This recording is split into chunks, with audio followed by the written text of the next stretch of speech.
Hi, this is Makonas Pokane, the leader and the founder of Church Governance Solutions. Today I want to speak about basic standards for church leaders. I want to speak about the standards of church leaders. There are standards that need to be followed as a church leader. There are standards that a church leader needs to be judged of, and that a church leader needs to follow and live by. And those standards are very, very important that we mention them. Because without standards, therefore, we're going to have a problem of church leaders doing anything anyhow, and therefore destroying the church and even the members in the church. Therefore, it is very important that some of you who are church leaders learn from this, be able to apply those type of standards in your life, so that they can help to develop the church, and for you to become authentic as well as a leader, and for people to respect you. Some of the leaders have lost the respect.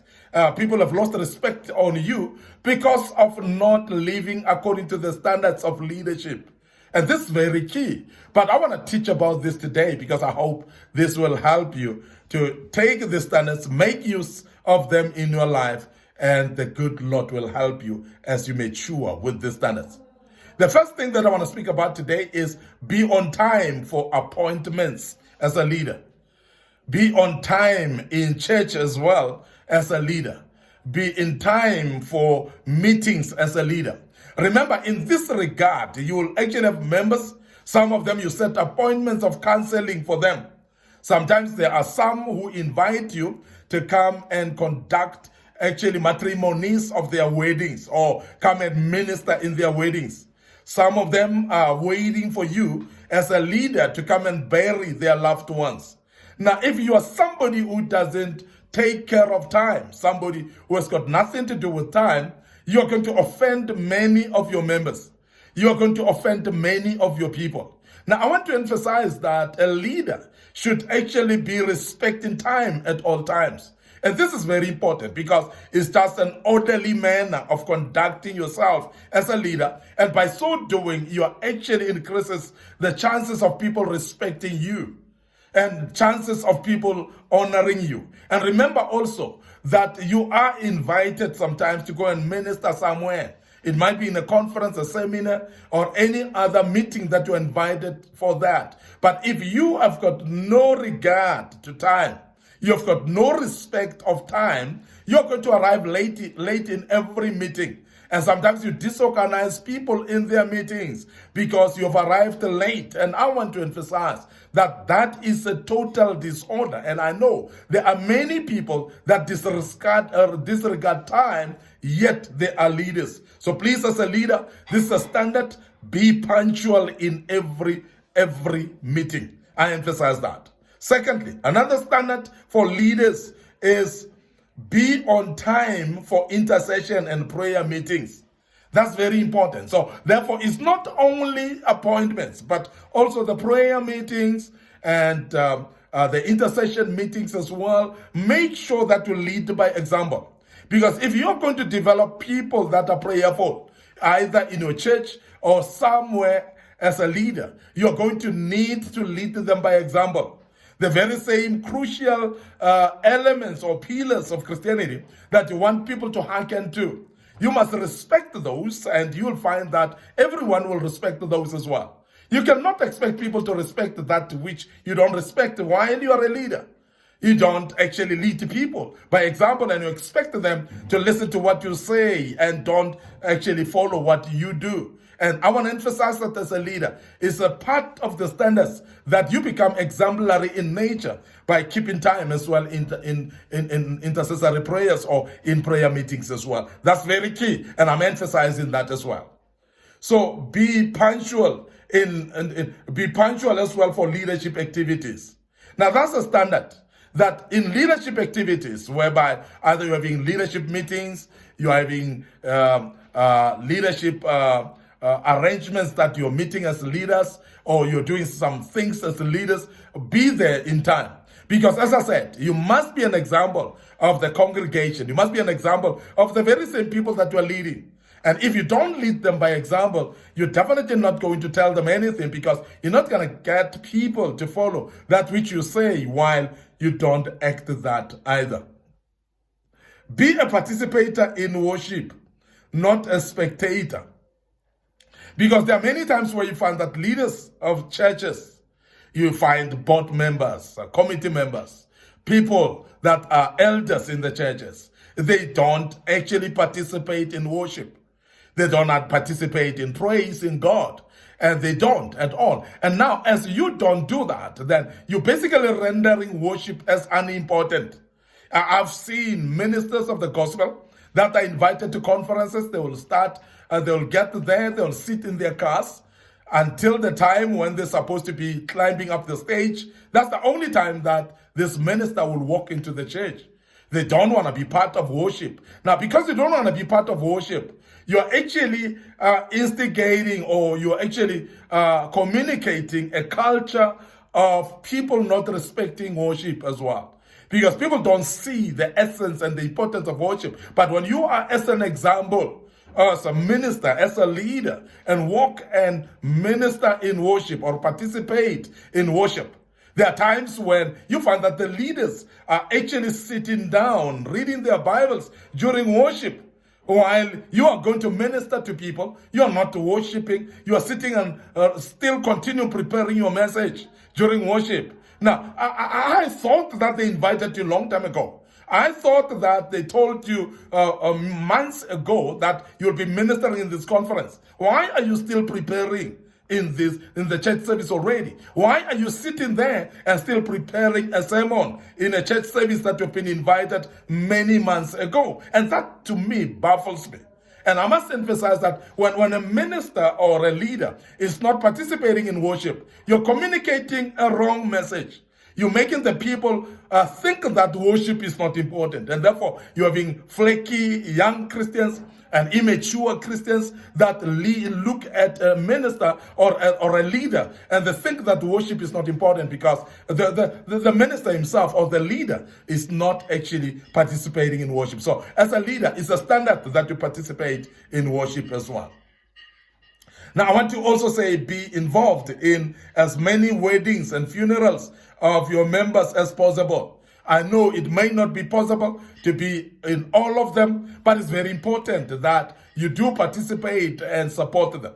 Because our own members in the churches, they're actually looking up to leaders in the church for supporting them in their own basic and big occasions in their lives, special occasions in their lives. And some of the special occasions in life, you would know, that is the birth of their children. That is the weddings. Their weddings or the weddings of their children.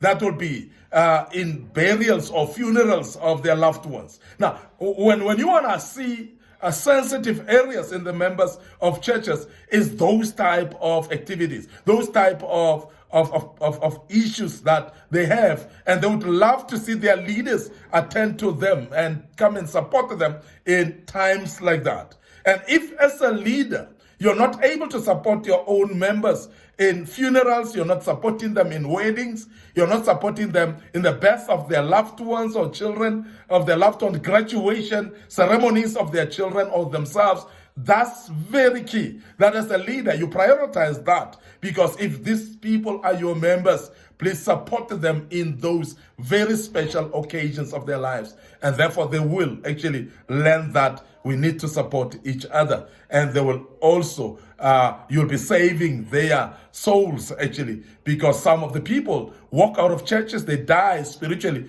because of leaders not supporting them in their occasions. I'm emphasizing this because we have seen people walking out of churches because the pastor, the leadership have not supported them when they needed support. Very key, and we emphasize that as well. Be faithful to attend public worship services as well.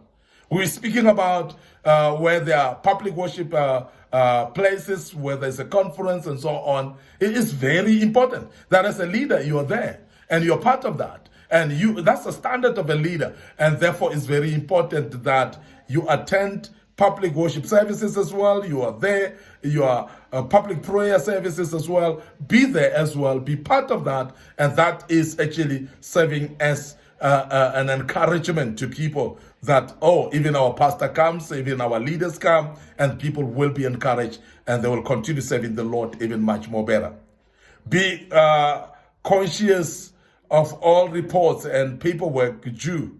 So please make sure that if you have to submit reports, you have to submit some paperwork that you need to submit. So please be conscious and prioritize that as well. Make sure that if there are meetings, you prioritize those meetings by attending them as well. Very, very key as a leader, because when you are a leader, you have to lead by example, as I mentioned earlier. So therefore, make sure that you prioritize also submission of reports as well, and you become an example in that. Now, be fervent and enthusiastic in prayer and worship. Be somebody who is upfront by making sure that you've got energy to pray and in attending prayer meetings.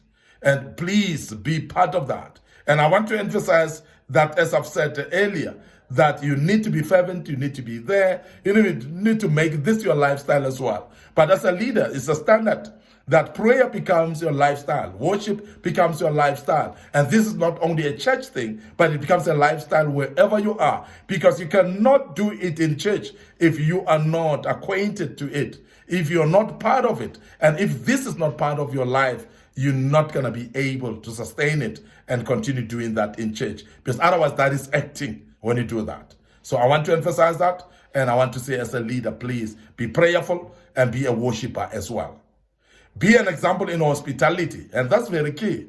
Every leader must be hospitable. Every leader must be exemplary in leading others into hospitable attitude, and make sure that you care for other people. Take care of other people's emotions as well, and make sure that you're aware that people can be hurt, and therefore be hospitable at all times as a leader. And that becomes very important that we emphasize that as well. And I hope that helps you as you do that. Be a person of faith with positive attitude as well at all times. A leader must actually show a sign or an example of faith, and be a believer in everything that you believe in, and stand firm in that and show an example of faith to the people that follow you. When a leader has got faith, then all those that follow that leader becomes people of faith as well. People cannot actually develop in faith when the leader himself is fearful and not having faith at all. So I want to emphasize that please be a person of faith, a leader of faith, and that will impact to others as well. Be a support to those preaching by taking notes sometimes, and even saying amen where amen is necessary. And it's very important, because as a leader, when you encourage those that are ministering by saying amen and supporting them by taking notes as well, sometimes for yourself, it actually helps the congregation, the followers as well, to learn the attitude of appreciating as well, of appreciating when they understand, and also be able to take notes and also to say amen where amen is necessary as well. And lastly, be approachable and be available as well after church services, because there are those that would love to consult on you, maybe for counseling. They would love to speak to you at that particular moment. Be available that people can access you at that particular time. Those are standards of leaders, and I want to emphasize that we need to live by standards as leaders in our churches. May the good Lord bless you, your host, Mike Spokane. I hope that you've learned something out of this. I would love to also urge you to follow us on our social media platforms and like those platforms, and make sure that you also subscribe to our YouTube channel and be part of that. And please click the notification button that you may be notified when we post a video, so that you can learn out of that. May the good Lord bless you. Allow me to say cheers for now.